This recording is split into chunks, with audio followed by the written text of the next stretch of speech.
네, 오밤중의 뉴스 함께하고 계십니다. 자, 이번 순서는요, 제가 어제 예고 드렸던 것처럼 우리 이경 대변인과 함께하는 순서 마련해 봤습니다. 이경 대변인 모신다고 하니까 많은 분들이 엄청 반가워하시고 기대 많이 해주셨는데요. 네, 지금 제 옆에 나와 계십니다. 안녕하십니까? 안녕하세요. 이경입니다. 처음 뵙겠습니다. 여기 방송에. 갑자기 생뚱맞게 처음 뵙겠습니다 하니까 놀랐는데, 네. 아니, 그동안 저를 한 번도 안 불러주셨어요. 오늘 첫 방입니다. 네, 장영진 TV에는 처음 나오셨습니다. 네. 그동안 한동안 좀 뜸하셨어요. 여기 활동이 좀 뜸하셔가지고 뭐 하고 있나 궁금하신 분들이 많으셨거든요. 안 그래도 궁금해서 지금 제가 한 반년 넘게 활동을 전혀 안 했어요. SNS도 활동을 안 하다가 8월 달 들어서면서 조금씩 이제 시작을 했는데요. 살아있었구나. 이 얘기가 제일 많았어요. 이거 어디 있다 이제 나타나니. 너무 감사한 게 그래도 저를 나타나니까 그동안 네가 한동안 안 나오다가 이제 살아서 나타났구나 라고 그동안 안 나온 걸 기억해 주신 거잖아요. 네. 그것만으로도 많은 힘을 얻었습니다.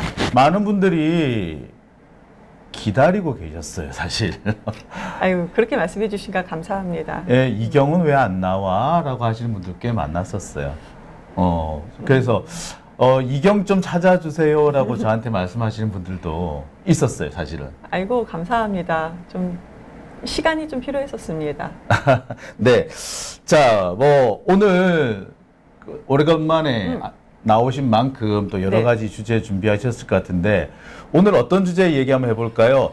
요즘 아무래도 그 정치권뿐만 아니라 많은 분들이 지금 관심을 가지고 있는 부분이 사도광산이라든지 이런 부분 같기도 하거든요. 어떻습니까, 요즘? 국민분들께서는, 우리 국민은 많은 관심을 가지고 있는데, 지금 정치권에서는 어떤지는 솔직히 좀 잘 모르겠고요. 민주당 측만 하더라도 이제 전당대회, 그리고 국민의힘도 이제 한동훈 당대표로 바뀌어서 그쪽 나름대로 뭐가 바쁜 것 같아요. 그리고 윤석열 대통령이라는 사람은 이제 또 그 나름대로 하던 일을 계속 하겠죠. 휴가 얘기도 나오고요. 휴가. 네. 그런데 우리가 이렇게 우리 국민들께서 관심을 가지고 계시는데 우리 언론에서는 또 많은 관심이 생각보다 없었습니다. 사도광산이 지금 유네스코 문화유산에 등재가 됐어요. 돼버렸습니다. 돼버렸죠. 네, 돼버렸어요. 이미. 그런데 우리 많은 분들께서 일본이 세계적 국제적으로 힘이 대한민국보다 세고 윤석열 대통령이 지금 저러고 다니니까 사도광산이 이제 유네스코에 등재가 됐겠구나라고 그렇게 그냥 가볍게 생각할 수는 있을 것 같아요. 근데 그것이 아닙니다. 정말 여기서 우리가 기억해야 되는 것은 유네스코 등재가 되기 위해서는요, 우리가 2015년도에 그 군함도하고는 다릅니다. 우리가 2023년도 작년부터 우리나라가 유네스코 등재할 때 거긴 만장일치 제도거든요. 네. 우리도 회원국으로 2023년부터 들어가 있습니다. 그럼 우리나라가 또 회원국이고 피해국입니다. 우리가 지금 아직 우리의 요구를 강제징용이 있었다, 강제연행이 있었다라는 이 요구를 일본이 받아들이지 않고 있습니다. 이 말 한마디만 했으면 절대로 이거 등재가 안 되는 거였습니다. 그러니까 이것이 팩트입니다. 제가 이제 확인해 보기도 그렇더라고요. 그러니까 이게 만장일치제인데다가 이게 만장일치제가 유네스코 이사국들 중에서 한 나라라도 반대하면, 그리고 관련 당사국 중에서 한 나라라도 반대하면은 안 돼. 이게 원칙이더라고요. 네네. 그런데 그리고 지금 유네스코 그 이제 회원국들, 심사하는 이제 회원국들이 21개국이 있거든요. 그런데 우리나라를 제외하고 20개국에서도 분위기가 어땠냐면 2015년도에 군함도를 유네스코에 등재했을 때 우선 하게 해줘. 그리고 나서 우리가 여러 가지 약속을 했다. 일본이 했던 것이 있습니다. 그 약속을 이제 우리가 조금 있다가 군함도와 좀 비교해서 말씀을 드릴 텐데 그 약속을 안 지켰어요. 일본 자체가 지키지 않았기 때문에. 네. 그러니까 과거에 그렇게 지키지 않았던 분위기가 있기 때문에요. 저도 여기 출입하는 이제 그 선배들한테 좀 물어봤었거든요. 유네스코 20개국 다른 나라국도요. 우리나라가 이거 좀 거부까지도 아니고 우리나라가 침묵만 했어도 절대로 등재되지 못하는 분위기였다고 얘기를 들었습니다. 그러니까 사실 일본이 옛날만큼 힘이 없어요. 그것도 그거고요. 2015년도에 약속을 한 것을 대한민국과 둘이 약속한 게 아니잖아요. 그래서 국제사회가 네, 약속한 거죠. 그렇죠. 이건 여기서 말하는 건데 군함도 얘기죠. 군함도 2015년도 네. 군함도요. 근데 군함도를 우리가 등재를 하면서 이렇게 뭘 하겠다라고 했던 약속들이 있습니다. 그거를 지키지 않았기 때문에 그 유네스코 등재를 협의하는 회원국들에서도 이거에 대해서 일본에 대해서 지금 평이 좋지 않은 상태였습니다. 오히려 반대하는 입장이었습니다. 근데 피해국이 우리나라가 어떻게 보면은 피해국인 우리나라 현 윤석열 정부에서 오케이 한 거나 다름없습니다. 그러니까 오케이 해줬다고 돼 있더라고요. 보니까 보니까 일본 쪽 신문에도 막 그렇게 나오기도 하더라고요. 아, 그래요? 예. 그러니까 이게 참 보면 답답한 것이 윤석열 정권 들어와가지고 한일 간의 관계 개선을 너무 좀 강조하면서 우리가 받아들이지 말아야 될 것까지 받아들이고 있지 않느냐, 뭐 그런 얘기들이 많기는 해요. 그래서 우리가 너무 손해를 본다라는 얘기들도 있습니다. 아니 그렇죠. 가만히 있어도 될 걸, 가만히만 있어도 되는 걸 나서서 피해국이 나서서 찬성을 하니까 다른 국가들이 그러니까 세계유산심의위원회 이제 20명 우리 20개국이 반대할 이유가 없죠. 그래서 지금 제가 처음에 첫 방송이면서 이제 장영지 TV의 첫 방송이면서 이 주제를 가져온 것은 우리 국민들께서는 관심은 많으나 언론에서 정보가 없기 때문에 이것이 어떻게 돌아가는지 정확한 사실을 정말로 열심히 찾아봐야지만 우리가 알 수 있습니다. 그런데 정말 우리가 많은 언론에서 이걸 다뤄야 되는 거거든요. 그래서 같이 장영진 TV 우리 구독자 여러분들과 같이 공유를 꼭 했으면 좋겠다라는 생각에 많은 분들이 우리가 힘이 약해서 안 된 걸로 이렇게 생각하는데 아니에요. 우리가 충분히 힘이 있었고 일본의 생각보다 그렇게 힘이 강하지 않았는데 또 그런 부분을 잘 모르고 계신 것 같아요. 네. 뭐 일본이 강대국이다 하더라도 이거는 일본이 예전에 강대국처럼 될 수가 없었던 상황입니다. 네. 절대로 안 되는 거였습니다. 그러니까 결국에 윤석열 정부가 동의해줬기 때문에 이런 문제가 생겼다는 거 아니겠어요? 그쵸. 윤석열 정부가 동의를 했어요. 아예 이제 아까 만장일치는 얘기를 했고요. 네. 그런데 이제 그 유네스코에서는요 20개국이 전부 다 보류했다고 말씀을 드렸었잖아요. 전부 다 보류 상태였어요. 네, 계속. 아니 일본이 이번에만 등재하겠다고 이게 했던 것이 아니에요. 계속 보류. 작년에도 보류하고 계속 보류했는데 지금 2024년도에 이게 된 거거든요. 근데 이게 뭐냐면 우선 우리 혹시 네. 그 전에 일본이 이거 하기 전에요. 네. 어떻게? 지금 보면은 잠시만요. 일본이요. 실은 처음에 이거를 등재하려고 했을 때 처음에는 네. 에도 시대, 그러니까 1600년도, 1800년도 이제 중후반까지 에도 시대만 유네스코 등재하려고 그랬었어요. 처음에는. 왜냐면 우리나라에 이제 일제 침략기 있잖아요. 예. 그러니까 강제 노동시켰고 이런 것을 아예 삭제하려고 그것만 하려고 했었는데요. 이것도 유네스코에서 그런 거예요. 야, 니네 일본 왜 그러냐. 전체 역사를 다 올려라. 그렇지. 그거는 곧 한국의 피해국인 한국의 그러니까 승인이 있어야 된다라는 의미라고도 우리가 볼 수가 있거든요. 그렇죠. 네. 네, 그래서 계속 미뤄왔던 건데 결국에는 윤석열 정권 들어서서 2024년도에 일제 강점기 역사를 포함해서 그게 됐습니다. 그러면 우리가 원하는 거는 그랬어요. 그러니까 우리 그때 이제 피해자분들 그리고 지금까지 윤석열 정권 전까지 대한민국 보수 진보 정권 다 필요 없었어요. 모든 정권에서 지금 한결같이 얘기하는 것은 강제 노동이 있었다라는 것을 인정해라라는 거였어요. 그러니까 인정하고 기록에 남기라는 거죠. 그 자체를 반대했다. 그러니까 유네스코 유산에 올리지 말라는 것이 아니라 인정하고 기록에 남기라는 거잖아요. 인정하고 기록에 남기고 유네스코 유산에 올려라. 네. 그거였습니다. 근데 사실 기록에 안 남기겠다는 건 뭐냐면은 또 그럴 수 있다는 얘기거든요. 사실 이게 이 비슷한 사례가 사실 독일에 있었어요. 독일이 1차 세계대전 때 그때 학살이라든지 그때 독가스 살포한 거를 기록에 빼버려요. 그래서 그게 2차 세계대전으로 이어졌다라는 그런 얘기들이 사실 계속 남아 있었거든요. 그러니까 독일이 프랑스나 이렇게 유럽을 침략했던 그 역사 기록을 제대로 남기지 않았기 때문에 계속된 그 침략이 있었다라고 당시 나와요. 그러니까 그런 기록을 가만히 생각해 보면 침략의 역사 그리고 학살의 역사를 제대로 남기지 않은 똑같은 행위를 또 한다라는 거는 이게 사실 전 세계 역사에서 그 정해져 있는 뭐 일본이 특히 잘하는 것 같아요. 일본이 기록을 삭제하는 것, 본인들한테 이제 미래 세대가 본인들한테 불리한 기록을 삭제하고 미래 세대가 일본인들한테 유리한 거. 그러니까 교과서도 다 개정을 해서 독도가 본인들의 이제 국가라고 한 걸 그 어린 초등학생 아이들의 교과서에도 이제 기재를 하잖아요. 네. 그런 것처럼 일본이 기록에 되게 예민한 국가인데요. 이번에 정말로 이미 등재가 돼버렸어요. 근데 그걸 윤석열 정권이 있다. 제가 아까 좀 전에 하다가 약간 이렇게 주춤했던 게 사도강사 지도를 많은 분들께서 먼저 좀 보시고 가시면 어떨까 해서 약간 좀 주춤했습니다. 네. 여기가 이제 사도강산이라는 곳인데요. 그러니까 동해안에 있는 섬입니다. 그러니까 그 일종의 섬이에요. 그러니까 원래 금광이 있었던 곳이라고 하더라고요. 그래서 맞아요. 예, 네. 일본 쪽 그 보도에 보니까 금산이라고 이렇게 기록이 나와 있더라고요. 1600년도 에도 시대부터 우리가 그 2차 세계대전 전까지는 여기서 금을 채취했던 곳입니다. 네. 금을 주로 채취하던 곳인데 이제 이게 이제 그 뒤로 뭐 여러 가지 뭐 탄광이 많이 발달했던 모양이에요. 여기는 딴 데보다.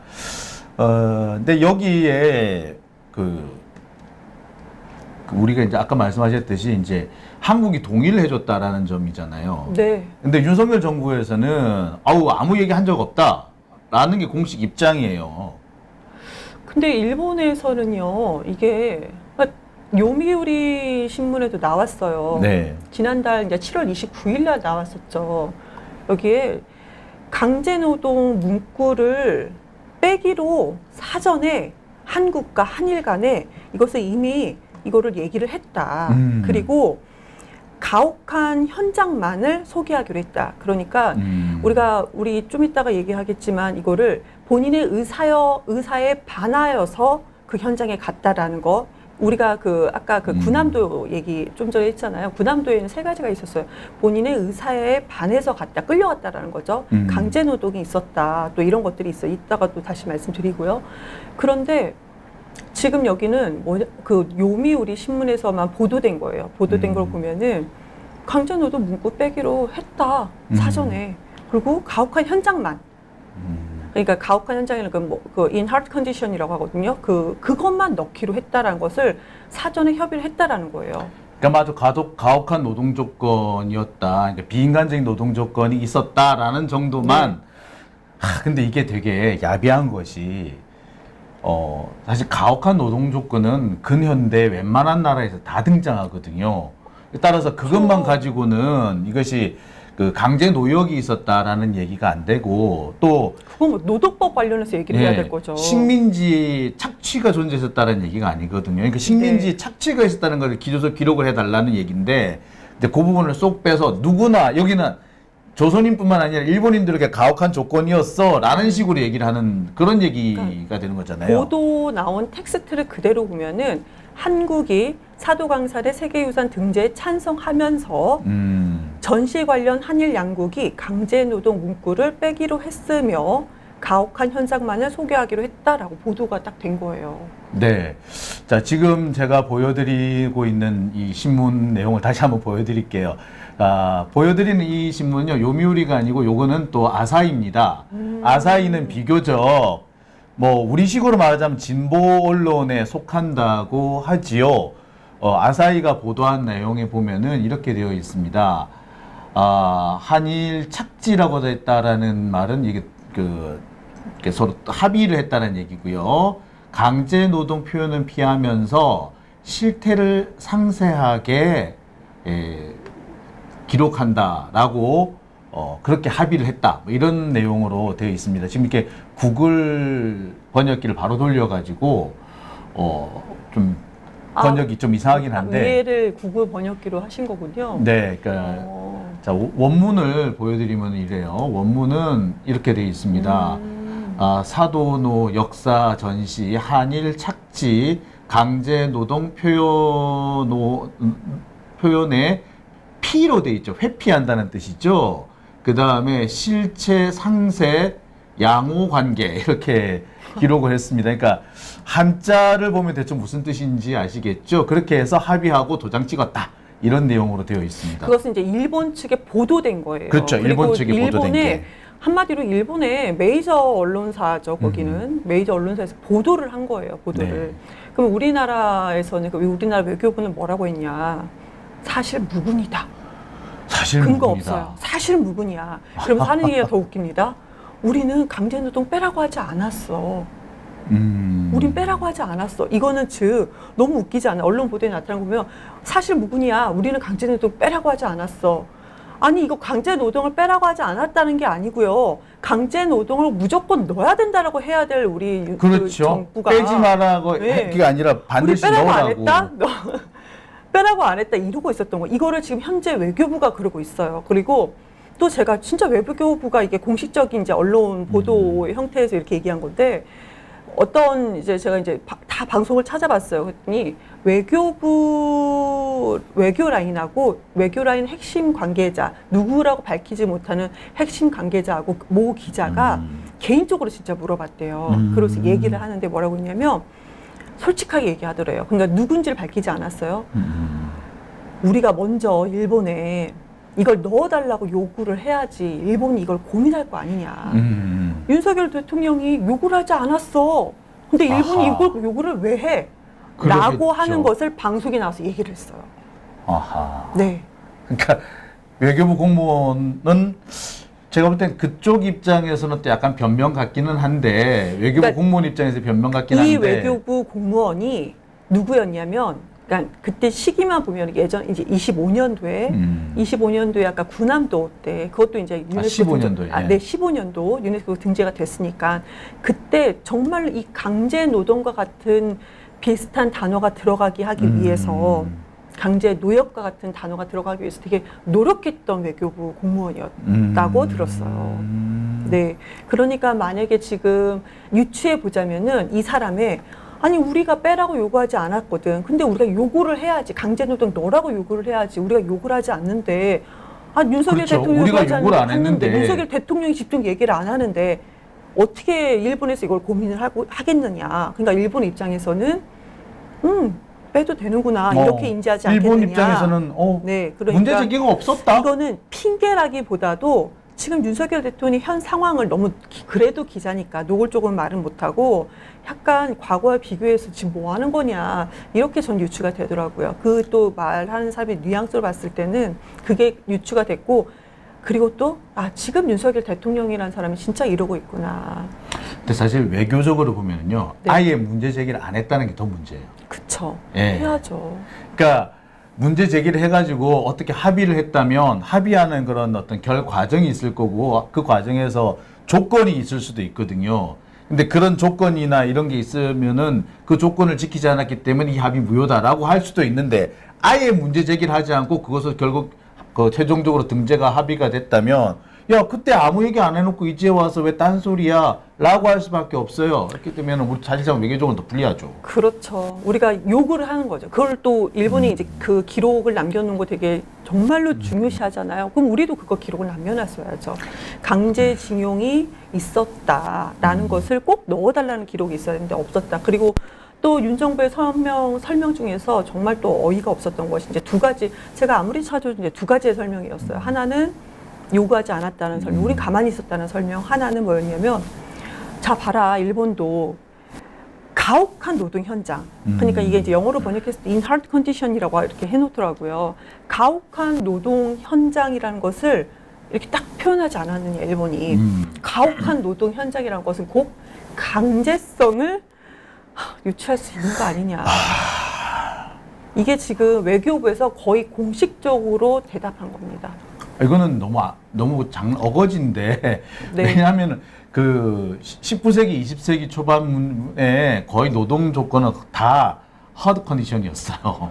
전 세계가 다 비슷했기 때문에 그러니까요. 그걸로 끝나는 게 아니라 이게 비인간적이었다고 그래야 돼요. 그래서 그래서 반인륜적인 이런 표현이 들어가야 정상인데 그리고 또는 강제적인 이런 부분이 들어가야 되는 거거든요. 단순히 그 아주 열악한 조건이었다라는 표현을 가지고는 강제 노역이 아닙니다. 이건 너무 아전인수식으로 해석을 한 건데. 제가 이거를 정확하게 이제 워딩을 조금 바꿀게요. 아까 우리가 그냥 표현할 때는 한국식으로 이제 번역 in hard condition도 되는데 그 워딩이 정확히 들어간 것 harsh condition이었어요. harsh condition으로 들어갔었어요. 네.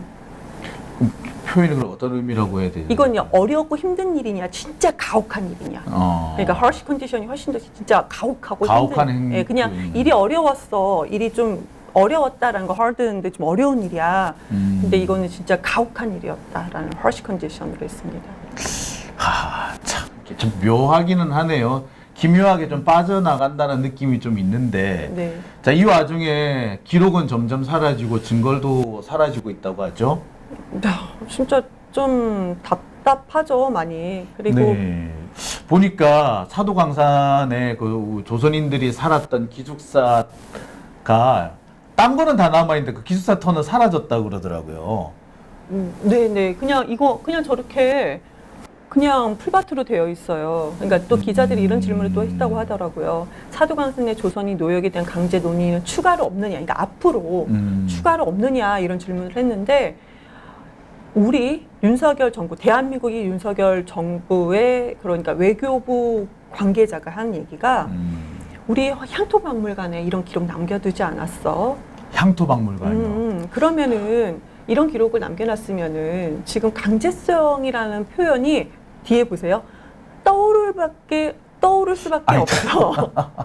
아니, 떠오르는 거하고 그거를 기록하는 거하고는 향토박물관. 그러니까 우리 그 조금 전에 그 지도 보셨잖아요. 네. 사도광산 위치 어디 있었는지. 근데 네, 사도광산에서 있었다. 그런데 사도광산 내에, 이거 유네스코 등재 내에 최신 아주 좋은 또 이렇게 전시회장을 하나 또 건립을 했대요. 그러면 일본이 자, 우리가 요구할 수 있는 게 강제성을 넣은 기록을 거기에다가 그럼 전시해줘. 요구할 수 있잖아요. 그런데 두 가지를 다 안 했어요. 강제성도 요구하지 않았고, 일본이 알았어. 우리가 전시해 줄게. 2.2km 떨어진 정말로 이거는 뭐 무너져 가는 듯한 느낌의 향토 네. 박물관. 그냥 정말 향토 박물관이에요. 여기에 6평 정도에 해서 이거를 그것도 강제 노동이란 내용이 없이 그냥 몇 개의 기록만 해놓은 거예요. 그냥 그거에서 주요 내용은 아까 우리가 계속 얘기한 것처럼 가혹한 현실이었다. 여기 현장이 너무 어려웠다라는 것만 기록이 있어요. 자, 이 부분, 이 사진이 바로 요 사진입니다. 보시다시피 여기 이 사진이 바로 향토박물관 얼굴 어디 사진이거든요. 갔어요? 예, 이게 제가 손으로 직접 예, 가리키면서 하려다 보니까 이렇게 됐는데 바로 이 사진인데요. 이게 무슨 폐교도 아니고 폐역사도 아니고 마치 여기 폐교가 있었습니다. 혹은 옛날에 여기 간이역이 있었습니다라는 뭐 그런 정도밖에 안 돼요. 그러니까 우리 조상들이 수천 명이 끌려가서 저렇게 고생을 했었는데 그걸 마치 이렇게 폐교나 폐역사, 간이역 같은 그런 취급을 당한다는 생각밖에 안 들어요. 이게 이렇게 간단하게 끝낼 일인가 하는 생각이 들거든요. 요렇게 남겨뒀는데 여기도 보니까 구체적으로 어떤 일이 있었다라고 하는 것이 아니라 보니까 그냥 아주 그냥 뭐 우리가 그 조금 전에 그 장용진 기자님의 얼굴 위로 하나는 기숙사 터, 네. 그리고 하나는 지금 일본이 강제징용은 뺐지만 가혹한 현장에서 조선인 노동자들이 자발적으로 노동을 했다라는 기록을 남겨놓은 향토박물관이 있잖아요. 근데 이거를 보고 야, 일본이 우리 요구를 좀 잘 들어줬구나 라는 생각이 저는 들지 않죠. 그런데 외교부 당국자, 현재 외교부 당국자가 공식적으로 따옴표를 쳐서 나왔던 발언을 제가 그대로 그대로 말씀을 드릴게요. 인용하지 않고요. 일본이 이번 달 중순까지 현재 공토로 남아있는 조선인 노동자 기숙사 터, 아까 그 사진이요. 네. 그냥 풀밭. 현장의 위치를 알려주는 안내판을 만들 것이다. 그걸 어떻게 하겠다는 게 아니고요. 여기입니다라는 안내판을 만들 거래요. 또 어떻게 만들지는 모르겠어요. 가봐야죠, 그것도. 또 조선인과 관련된 연고 있는 장소를 일본이 명시하겠다고 약속하고 이행한다는 의미가 중요하다. 그러니까 너무 이거는 아무것도 안 해놓고 많이 했다라고 지금 그냥 뭐 꾸며댄다고 해야 되나요? 나중에 핑계를 대고 있다고 그래야 되나요? 이 기사예요. 이런 내용에 그러니까 그 외교부 당국자의 워딩이 정확히 나오는 이 기사만 내용만 보면은 일본이 그러면은 지금 뭐 이렇게 전시장도 현장 유네스코 등재된 그 지역 내에 그걸 이제 스테이 안이라고 하죠. 스테이 내에 뭐 이거를 한다고 했으니까 그 내에 거기서 뭔가를 하나보다 우리는 그렇게 생각할 수가 있잖아요. 근데 이 기사를 제가 이거를 준비하면서 봤던 게 우리가 아까 나왔던 그 사진과 이 기사는 같이 안 돼 있어요. 만약에 그런 기사에 저런 사진이 들어갔으면은 보시는 분들이 엄청 그렇죠. 놀라지 않았겠습니까? 저 전혀 안 이게 들어갔어요. 지금 보시는 이 사진이 별도예요, 따로. 예. 그리고 보면은 따로도 문제인데 보세요. 이게 무슨 전시관이야. 아니 이거 왠지 우리 그냥 동네 무료로 들어가는 정말 작은 박물관 같은 거 있잖아요. 그러니까 이게 제가 볼 때 뭘로 보였냐면은 오늘 하루 우리 오늘 그 재롱잔치예요. 우리 어린이들 우리 이제 유치원의 어린이들 우리 그 유치원 어린이들 이렇게 전시하는 거 있잖아요. 그런 정도의 전시회지 이게 상설 전시일 거라고는 저 허접하게 뭐 종이 붙여놓은 것 보세요. 그리고 저기다 조명 켜놓고. 그러니까 이게 우리 저 수천 명의 우리 조상들이 1,500명이죠. 2,000 이 사도광산이라고 사람들이 잘 모르시는데 이게 지하 몇백 미터에 들어가요. 그리고 나오지 못한다고 하잖아요. 네. 일본도 그건 인정을 했어요. 너희들이 자발적으로 왔지만 나가지는 못했다. 그러니까 너무 죄송합니다. 이 말씀 드리면서 너무 어이가 없어서 웃었는데 또 아픈 역사에 또 괜히 미소를 보여서 참 아유. 기가 찬 내용인데 네네. 이게 자 근데 그런데 이거를 이렇게 간단하게 그것도 아까 보셨다시피 마치 폐 역사 같은 네. 간이 역사 같은데 이런 곳에다 이렇게 근데 한다는 저것도 아까 제가 말씀드렸잖아요. 그러니까 그 사도광산의 그 지역 자체 사도광산이 있는 가까운 곳에 이제 유네스코 이제 문화재로 이제 문화유산으로 등재가 됐는데 거기에 전시관을 새로 지금 짓고 있죠. 근데 그걸 네. 떨어진 향토박물관에 있잖아요. 그 거리가 2.2km입니다. 그러니까 이게 걸어서 가면 한 20분 27분에서 30분 정도요. 차로 가면 5분인데 이게 근데 가까운 거리는 차로 아니네요. 굳이 가지는 않죠. 왜냐하면 내려서 그렇죠. 그걸 이렇게 보는 거기 때문에요. 굳이 저곳까지 아니 그거는요. 우리가 무슨 뭐 코스로 가는 게 아니고요. 일본인들 관광으로 많이 가는 거예요. 그럼 보통은 지금 저기 내 전시회장을 아주 신식으로 짓고 최신식으로 그럼 거기만 보고 나오지 누가 굳이 저길 향토 따라가겠어요? 박물관까지 가겠습니까? 이게 사실 뭐냐면 히로시마에 가면은 조선인 원폭 피해자 위령탑이 있어요. 근데 원래 그 평화공원에서 꽤 떨어진 곳에 있어요. 네. 근데 그러면서 사람들이 거기에 조선인 피폭자 위령탑이 있다는 걸 몰라요. 똑같은 상황인 거고 군함도에서 그 우리 역사를 빼버리고 거기도 한쪽 구석에 기록이 그 자료관이 하나 있는 모양이더라고요. 근데 굳이 사람들이 가지 않는다고 하더라고요. 그런 식으로 사실상 역사를 숨기거나 왜곡하는 그런 상황이라고 보는 게 맞겠네요. 일본은 지금도 강제징용이 아니라고 그래요. 이거는 그 당시에 법의 노동자, 그러니까 법의 근거에서 노동자들이 이거를 의무화한 거다, 의무적으로 한 거다라고 지금도 아직도 주장을 하고 있습니다. 그러니까 이거의 근거는 이제 일본의 보도 자료 같은 걸 이렇게 좀 주장을 하고 있는데요. 근데 저는 좀 궁금한 게, 우리가 만약에 봐봐라. 그래도 전시회장도 있고 하지 않느냐.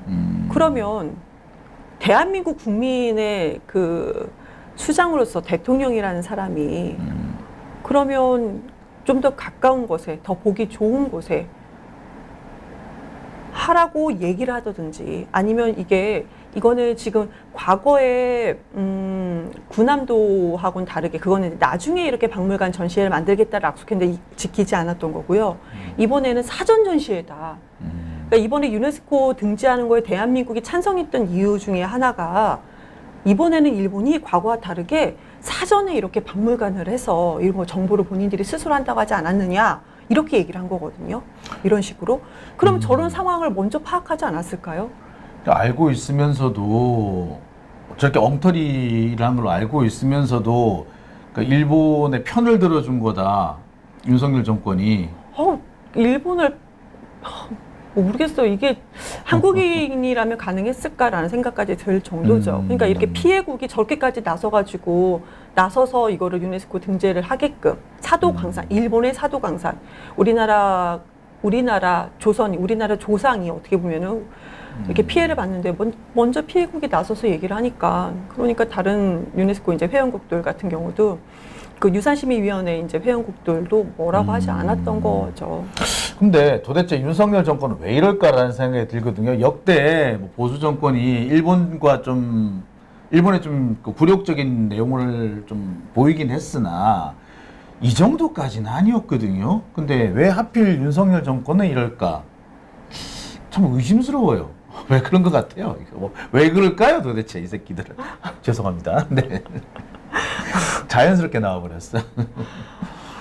우리가 그러니까 그 질문에서 느껴졌던 것은 윤석열 정권이 왜 이럴까는요. 우리가 과거에 지금 우리가 조금 그걸 한번 봤으면 좋겠어요. 그 군함도하고 이제는 조금 비교를 해봤으면 좋겠어요. 왜 군함도하고 비교하냐면 대한민국의 정권 기간 내에 일본이 우리가 피해를 본 우리가 이제 강제징용을 당한 곳에 일본이 유네스코 등재를 한 곳이 과거에 군함도와 이번에 사도광산인데 과거에는 그 박근혜 정부 때였어요. 2015년도. 그 다음에 예. 윤석열 정부 때인데 박근혜 정부 때도 그때 되게 욕을 많이 먹었어요. 많이 먹었죠. 네. 그런데 그때와 비교했을 때도 지금 현재 윤석열 정권은 더 심하게 나가니까 훨씬 더 오히려 박근혜 정권에 대해서 정부에 대해서 다시 우리가 재평가를 하게 되는 상황이 되잖아요. 그렇죠. 다시 보니 또 차라리 낫다. 네. 근데 그때는 뭐가 있었냐면은 세 가지 강제 노동이 들어갔어요. 그런데 그때 일본에서도요, 강제 노동에 forced labor, 이제 LABOR 노동자잖아요. 이거는 우리가 허용 못 하겠어. 그 대신 아주 거기는 영어로 이제 그 얘기를 하니까요, forced work. 그러니까 강제적으로 일을 강요당했다. 일을 강요당한 일을 했다. 이렇게 표현을 이렇게 한 거죠. 그러니까 first work이라고 해줬어요. first work. 발음이 너무 좋아서 못 알아들었어. 예. 네. 우리식으로 하면 포스 강요당하다는 거죠. 예. 예. 그러니까 우리가 힘을 할 때 FORE force라고 하잖아요. 네. forced to work 이렇게 된 거고요. 이걸 넣어줬어요. 노동을 강요당했다. 네. 그러니까 노동을 강요당한 거죠. 그리고 against their will이라고 해서 will은 이제 의지잖아요. against는 반하여 그들의 의지에 반해서 그런 거잖아요. 이게 들어갔어요. 그나마 지금 보면 훨씬 낫네요. 그럼요. 그리고 또 우리 아까 계속 얘기한 거 척박한 그런 그 노동 환경, in harsh condition 이거 세 개가 다 들어갔어요. 그럼 우리가 이걸 왜 제가 굳이 세 개를 다 얘기하냐면 우리는 그냥 가만히 있어도요. 과거에 2015년도에 이 세 개가 충족이 됐으니까 우리는 가만히 있어도 그 정도는 이 세 개가 들어갔겠네. 충족이 안 되니까 안 되거나 이거는 기본적으로 들어가는 거예요. 그렇죠. 기본은 들어가거나 기본도 못 맞추면 못 들어가거나 둘 중에 하나겠네요. 지금은 이 세 개, 그러니까 first to work하고 against their will 그리고 in hard condition 중에서 그냥 환경이 나빴어. in harsh condition만 들어간 거예요. 그러니까 지금 박근혜 정권에서 세 개를 했던 것을 이걸 그때 당시만 외교부에서도 해냈어. 뭘 해냈냐면 first to work이 들어갔다는 거야. 일본이 절대 포기하지 않았던 건데요. 그러니까 노동자 레이버는 포기를 했어도 이거는 정말 그 강제적으로 일했다는 것은 우리가 그때 따는 거였어. 그래도 욕을 먹었었거든요. 그런데 그렇죠. 지금은 다 그냥 노동 환경이 척박했다. 이거 하나만 오케이 승인하고 넘어간 겁니다. 그러니까 군함도 때 같은 경우에는 그런 기록이 또 계속 남아 있는 게 아니라 어느 순간에 슬그머니 사라져 버렸거든요. 그런 기록이 있었는데도 사라져 버렸는데 이제 아예 쓰라고 안 했으니까 언제 이게 사라질지도 모르겠네요. 군함도 때도 뭐가 있었냐면은 그때 이제 군함 때 약속을 전시회장을 짓겠다. 근데 약속을 안 지켰잖아요. 근데 그때도 뭐가 있었냐면 우리가 사업유산 정보센터라고 해서 그러니까 인포메이션 센터를 우리가 나중에 지을게. 그러니까 2015년도에 등재가 됐잖아요. 그러니까 군함도가 유네스코 문화유산으로 이제 등재된 게 2015년도. 근데 우리가 그런 인포메이션 센터를 지을게, 설립을 할게라고 했는데 계속 미루다가 2020년도에 설립을 했어요. 근데 여기에도 강제 노동이라는 것이 강제 동원, 그러니까 강제 동원이라는 것을 정보를 어디를 봐도 찾아볼 수가 없는 거예요. 강제 동원을 찾아볼 수가 없어요. 그러다가 2020년도에 조그만하게 거기를 방문을 한 사람. 근데 방문도 그냥 방문 못해요. 예약을 해놓고 방문을 합니다. 방문을 해서도 녹음도 안 되고요. 사진 촬영도 아무것도 안 돼요. 근데 한쪽 구석에 조그만한 QR코드가 하나 나와요. QR코드를 이제 들어가서 클릭을 하면은 그것도 유엔에서 일본 대사가 유엔에서 영어로 설명을 하는 거 있죠. 아까 그 first to work이 들어가 있는 것을 이거를 일본 자막이나 해외 어느 자막도 없어요. 유엔에서 보고 연설하는 거가 들리게끔만 해놨어요. 끝. 이렇게 해놨습니다. 그런데 우리 집 한숨 쉬었잖아요. 지금 현재는 우리 아까 보셨죠? 무슨 시골 간이역 같은 그런 시골 폐교 같은 곳에다 종이 쪼가리 붙여놨잖아요. 이게 지금 2024년도에 일어난 거예요. 24년도. 그러니까 지금은 그때보다도 훨씬 훨씬 더 더 못했죠. 그 윤석열의 부친 있죠. 윤기중 연세대 명예교수 이분이 그러니까 그 한일 국교 정상화가 되기 전에 사실 일본 문부성 그 장학생으로 그렇죠. 1호 장학생이죠. 네, 그러니까 일본 국비 장학생 뭐 1호 장학생이라고 그랬죠. 네, 그러니까 국교 네. 정상화된 직후네요. 바로 직후에. 직후예요. 네. 한 2년 정도 있다가요. 그러니까 사실 이 시점에 우리나라에서는 6.3 사태라 그래가지고 그 한일 국교 정상화 자체를 반대하는 그런 시위가 있었고 그 때문에 감옥에 간 사람도 있었거든요. 그 감옥 간 사람 중에 대표적인 사람이 누군 줄 아세요? 혹시 기억하십니까? 예, 그 중에 한 사람이 이명박이기도 했어요. 이명박 이기택 이런 사람이었어요. 그래요? 예, 6.3 사태, 6.3세대죠 그 사람들이. 근데 이명박마저도 당시 데모를 할 시기에 이 사람은 일본에 유학을 갔던 사람인 거예요. 그때가 67년도죠. 네. 그러니까 6.3 사태가 62년이니까 조금 뭐 시기가 있기는 합니다만 여하튼 국교 정상화를 반대했던 그 사람들이 있는데 그 사람은 국교 정상화 반대 남들은 반대할 때 자기는 일본 유학을 갔다 온 거야. 좀 이상했어요. 뭐 윤석열 부친 뭐 명예교수라고 하지만 갑자기 일본의 국비장학생으로 1호로 또 간 것도 일본 유학 간 것도 이상하고 그리고 우리가 이제 제3자 변제 이거 좀 나왔었죠. 일방적으로 이제 제3자 변제래요. 한마디로 피해 우리가 봤어. 근데 우리나라 기업들아 돈 좀 모아줘. 그리고 이 피해 그 할머니 분들께 이거를 좀 우리가 보상을 하자, 배상을 하자, 막 이런 얘기였던 거죠. 근데 이거를 이런 생각지도 못하는 뜬금없는 것을 윤석열 정권에서 이게 나왔어요. 도대체 왜 그럴까? 고민을 해봤어요. 만약에 한국인이라면 저럴까? 근데 입장을 조금만 바꿔서 이거는 지금부터는 이제 저의 추측이에요. 저의 추측. 만약에 일본인이라면 그래 말이 된다. 우리가 잔존 일본인이라고 물론 언론에서도 많이는 아니지만 일부 조금 나왔어요. 토착 외구라고도 얘기하고 예, 잔존 토착 일본. 외구보다는 정말 저는 토착 외구는 되게 우리가 나중에 그 외구라는 말을 들어보면은 조금 그건 좀 달라요. 우리가 일제 강점기를 거쳐서 그리고 그 더 전의 역사에서부터 일본인들이 우리나라가 대한민국 마치 일본 땅인 것처럼 살고 있었던 사람들이 있어요. 이 잔종, 일본 패망 직후에 조선통독부에서 이런 지시를 내린 거예요. 자기네들이 정말 망했잖아요. 그런데 한국에 대한민국에 그러니까 조선에 가 있는 일본인들이 오는 것도 되게 부담스럽죠. 본인들이 지금 이거를 재건하는 것도 바쁜데, 그러니까 버텨라 이런 명령을 내렸대요. 버텨라, 오지 말고 버텨라 이런 명령을 내렸었고, 그리고 지금 일본인들이 이제 대한민국 그때 이제 조선 시대 1905년도 이제 을사늑약 이후부터 이제 계속 여기서 살고 있었던 거죠. 그런데 이게 이제 잔존 일본이 역사적인 사실로는 이제 우리가 쉽게 찾아볼 수 있는 건 뭐가 있냐면 1945년도 9월 12일 서울 YMCA 청년회관에서 이제 일본인들이 남아 있잖아요. 이제 그런데 일본인들이 그 전에 한국말을 안 썼어요.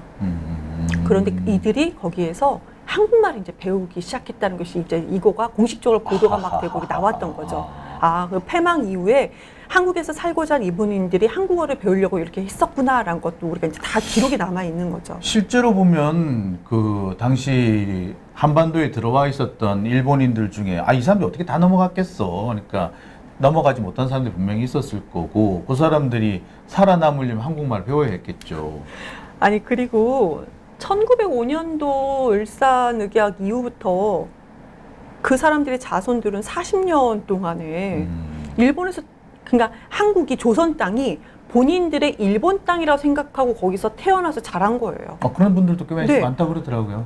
나는 일본인이야. 근데 여기는 일본 땅이야. 네, 조선, 대한민국이 일본 땅이야. 난 여기서 태어났어. 눈 떠보니. 그러니까 진짜 본국의 일본에는 가족도 없고 친척도 없고 친구도 없고 아무것도 없어요. 그러니까 자기는 여기가 고향인 여기가 거야. 내 고향이자 대한민국이 아니고 여기가 일본인 거예요. 그들은. 그러니까 그런 사람들이 꽤 많았다고 근데 그러더라고요. 패망 이후에 가지도 못하고 남아있는 사람 안 가고 그러니까 남아있는 자기들은 사람. 가봤자 아무도 없는 거야. 그러니까 자신들의 그게 남아있는 터전이 남아있는 조선에 그냥 남아있는 그렇죠. 거죠. 그런 그때 사람들이 꽤 당시 많았다고 하더라고요. 한국 조선이니까 한국, 북한 같이 다 되어 있는 거죠. 그때 이거는 제가 공식적인 기록은 찾아보진 못했어요. 그런데 지금 나와 있는 제가 최대한 찾은 기록에는 많이 이제 공식적이라는 것은 제가 논문을 좀 찾아봤는데 논문은 없었고 기사로도 정확하게는 찾지는 못했는데 그래도 지금 자료들의 근거에서 말씀드리면 그때 당시 일제강점기 시 일본인들이 260만 명 정도. 그렇지. 네, 260만 명. 그러니까 어떤 곳에는 이제 300만 명이다라고 그리고 호사카 유지 교수도 방송에서 300만 명 정도로 얘기했던 걸로 제가 얼핏 기억을 해요. 그러니까 그렇게 남아 있다가 나중에는 이제 한국에만 이제 다 떠나고 한국에만 남아있는 사람들이 한 130만 명 정도 된다.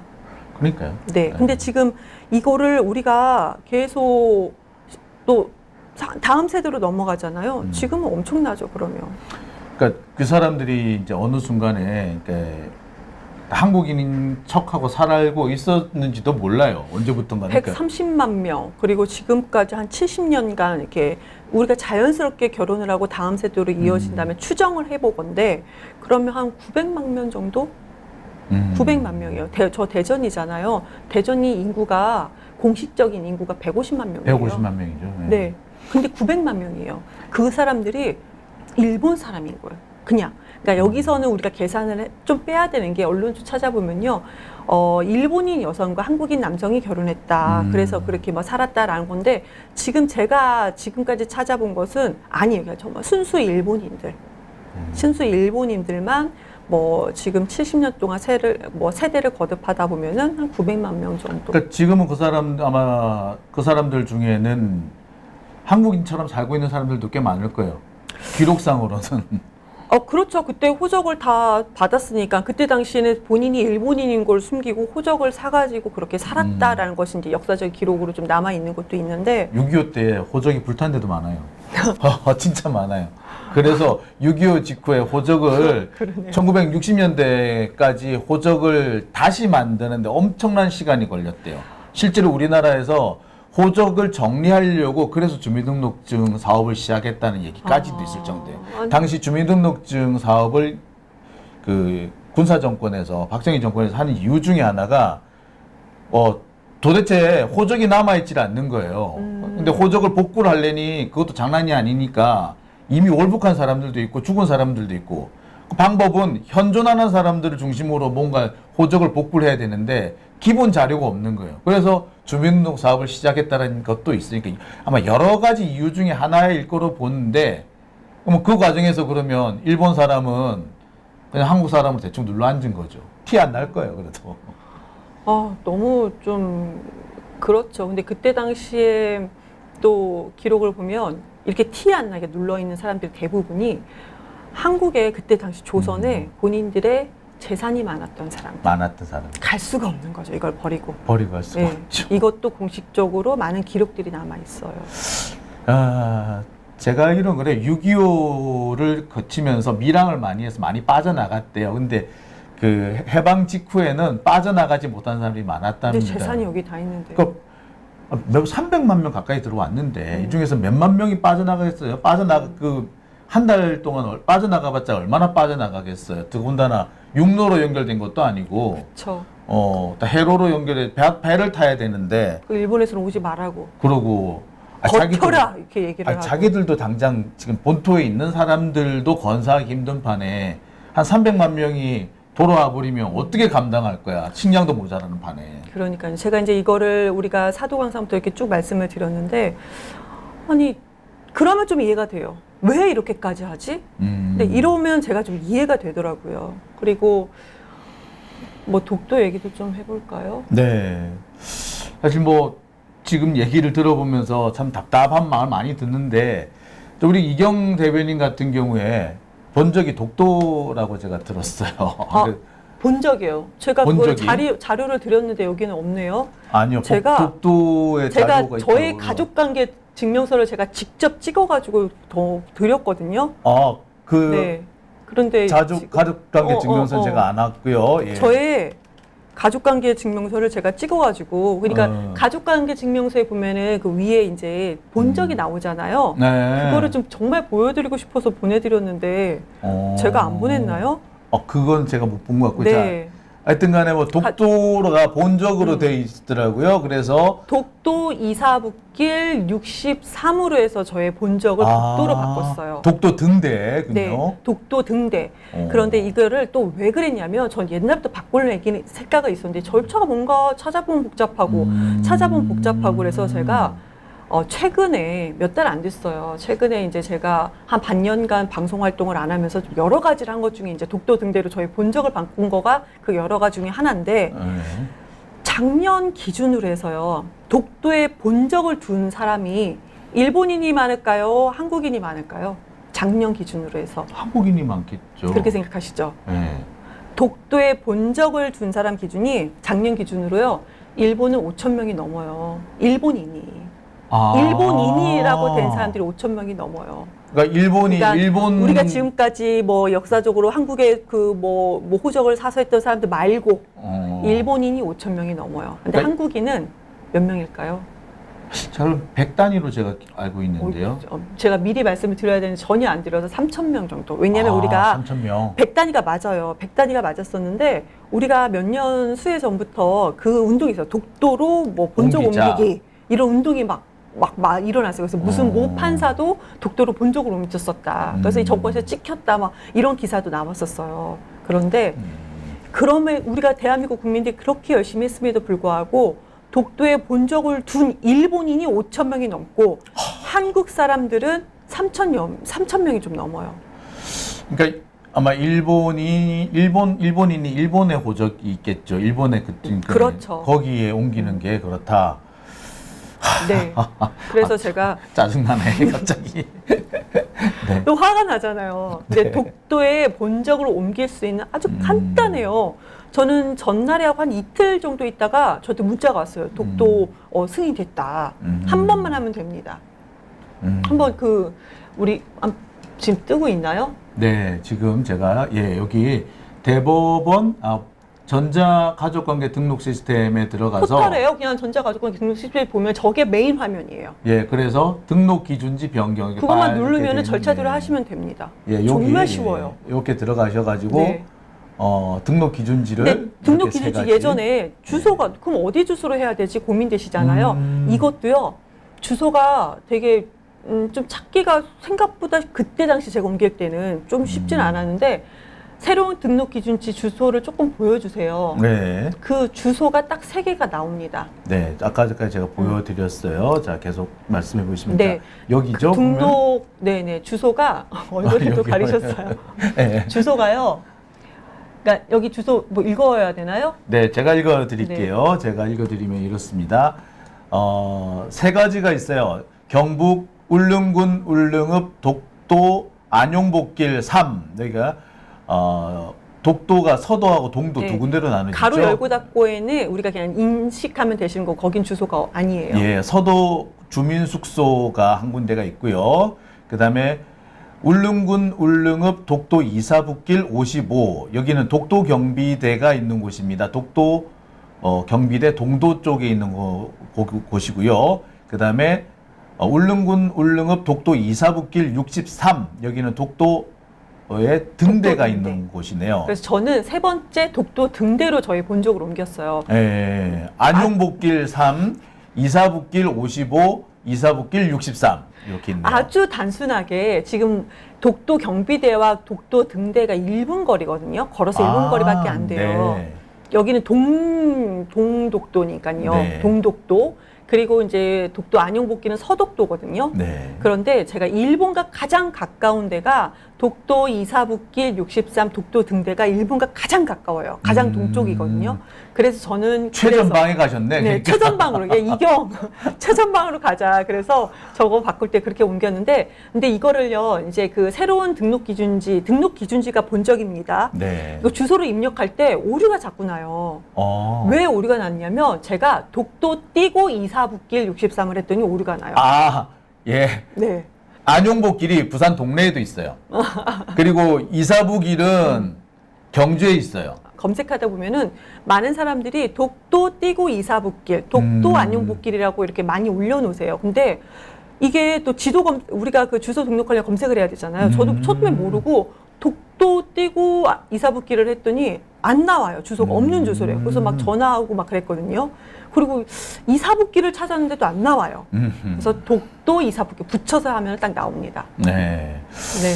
안용복이 부산 동래 출신이거든요. 그래서 또 동래에 안용복길이 있고요. 이사부 같은 경우는 경주가 고향이잖아요.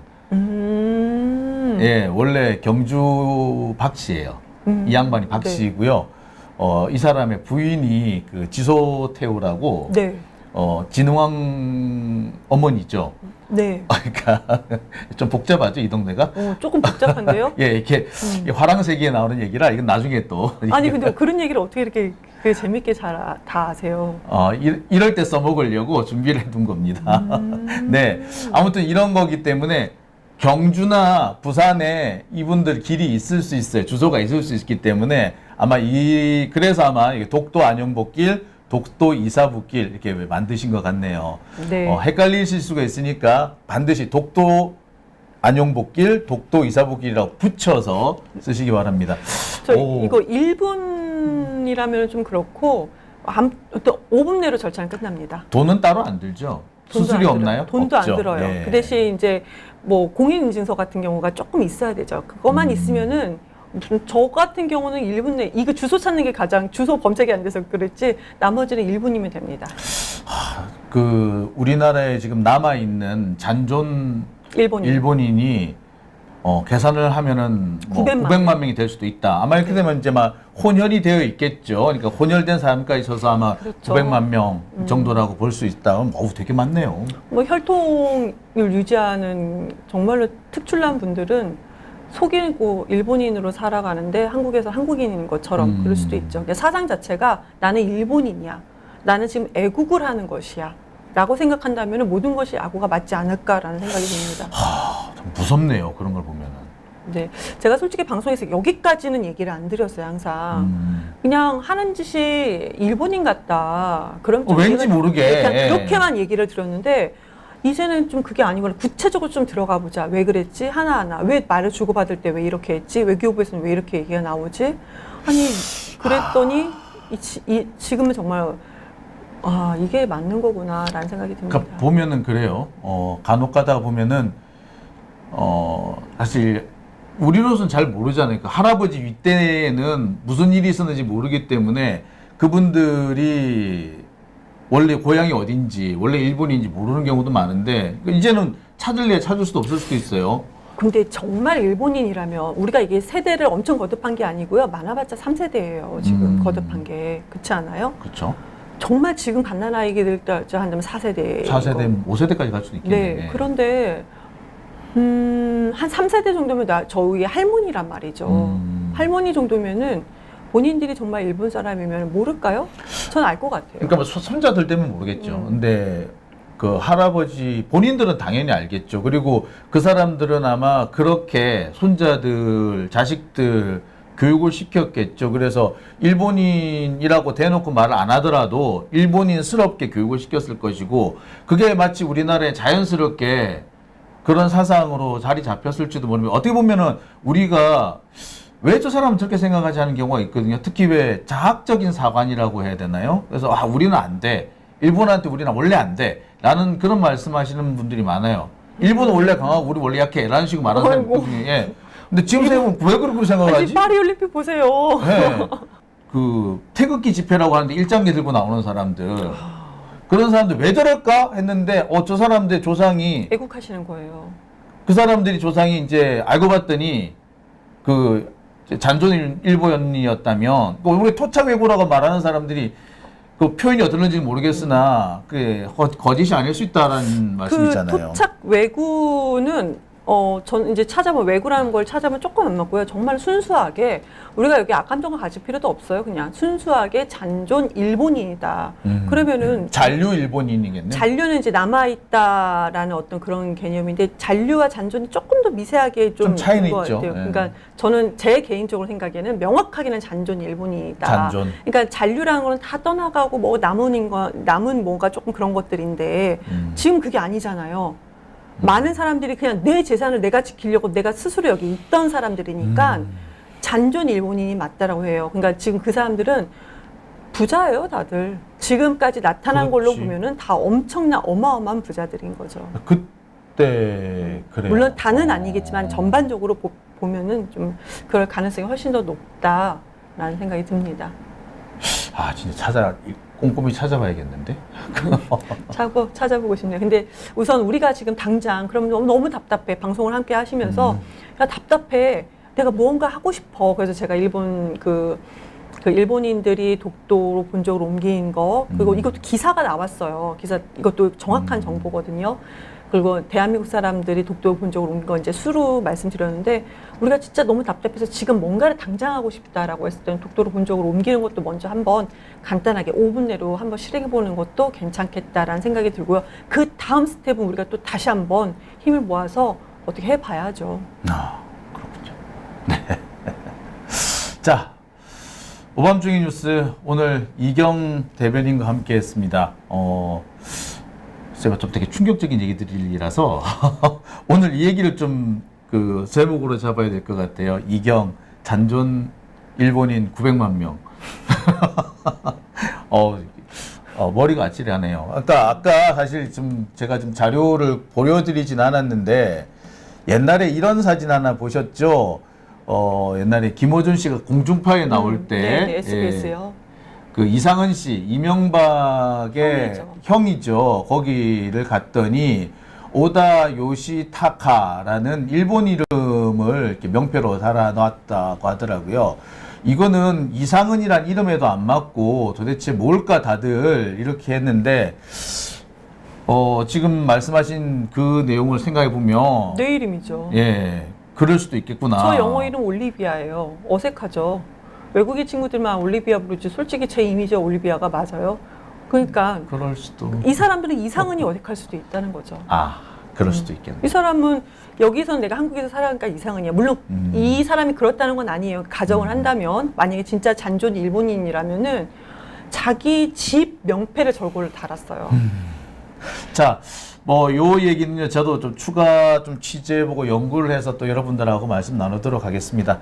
자, 오늘 이경 대변인님 고생하셨습니다. 또 다음 주에도 또 많은 소식, 또 좋은 얘기 많이 부탁드리겠습니다. 그럼 저 매주 이렇게 인사드리는 예, 매주 건가요? 오셔야지. 그럼 오늘만 오려고? 전 그럼 기발한 거를 또 다음 주에 한번 네. 벅벅 긁어가지고 함께 얘기 나누도록 하겠습니다. 감사합니다. 자, 오늘 말씀 감사합니다. 네, 감사합니다.